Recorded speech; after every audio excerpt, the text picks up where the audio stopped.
ગાંધીધામના શહેર ભાજપ મંત્રી દીપેશ ભટ્ટ આત્મહત્યા કેસમાં 18 શખ્સો સામે નામજોગ ફરિયાદ. વ્યાજના ચક્રવ્યૂહમાં ફસાઈને આત્મહત્યા કરવાનો ખુલાસો. આદિપુર પોલીસે વધુ તપાસ હાથ ધરી. આણંદમાં 50 વર્ષ જૂના 85 જેટલા દબાણો પોલીસ બંદોબસ્ત વચ્ચે હટાવાયા. અનેક નોટિસોની અવગણના બાદ પ્રશાસનનું ફર્યું બુલડોઝર. સામાન કાઢવાનો અપાયો સમય.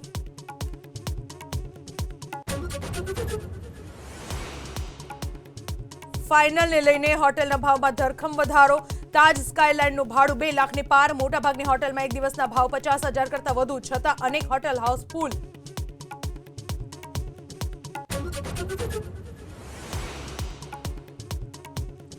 છત્તીસગઢના રાજનંદગાંવમાં ટીમ ઇન્ડિયાની ભવ્ય જીત માટે કરાયા હવન અને પૂજા.